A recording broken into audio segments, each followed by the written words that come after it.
Assalamualaikum dan selamat sejahtera. Baiklah, kembali bersama kami pada hari ini dalam sesi Borak Sambil Tahu. Baiklah, pada hari ini kami akan mengetengahkan isu kebergantungan generasi Alpha terhadap teknologi digital. Baiklah Abid, berdasarkan apa yang saya cakap, apa yang Abid faham tentang generasi Alpha pada zaman sekarang ini?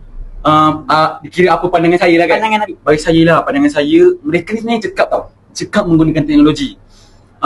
Kadang-kadang budak darjah 1 pun kan boleh mengajar ibu bapa dia orang untuk menggunakan media sosial, menggunakan aplikasi-aplikasi yang Kita tak tahu benda kita pun tak tahu, betul tak?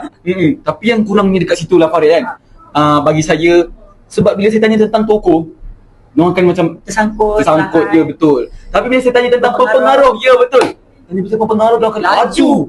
Okay, faham. Okay, jadi sekarang ni Abi nak cakap yang teknologi tu sebenarnya ada juga yang dia punya kebaikan juga, membantu. Tapi ada risiko dia. Apakah risiko dia? Ya, bagi saya lah, teknologi ni sebenarnya ibarat pisau tau. Kalau kita guna dengan bagus, banyak manfaatnya. Tapi bila kita guna dengan salah, akan memudaratkan diri kita sendiri.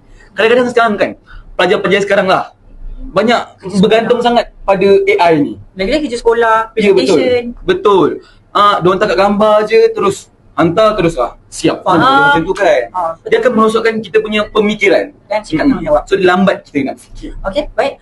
Ada yang cakap, berdasarkan apa yang Abi cakap tadi, ada juga yang cakap AI akan menggantikan manusia-manusia pada zaman yang akan datang. Apakah pandangan Abi? Saya tak rasa AI akan gantikan manusia tu sebenarnya. Sebab tapi AI akan gantikan manusia yang malas. Malas untuk berusaha, malas untuk belajar, Beri komitmen. tak beri komitmen. Itulah. So kita ni sepatutnya kita kena menggunakan teknologi dengan baik, bukan menjadi hamba pada teknologi. Okey, baiklah. Sekarang ni menarik apa Abi ceritakan. Bagaimana pula kesannya terhadap perkembangan murid di Malaysia?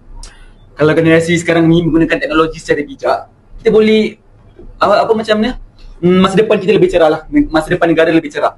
Tapi apabila kita gunakan dengan baik lah. Betul, gunakan baik lah. Tapi bila kita guna dengan salah, memang susah lah untuk kita ke depan, maju ke depan.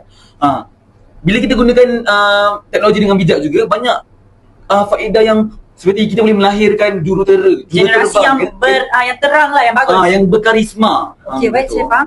Baik Abi, sekarang ni saya nak nasihat yang pendek saja untuk penonton-penonton. Bagi saya, gunalah teknologi dengan baik, dengan bijak. Janganlah takut bila phone tak ada bateri pecah kan. Janganlah takut macam tu. Tapi kita perlu takut bila kita Tak ada ilmu. tak ada jati diri. Faham? Terima kasih.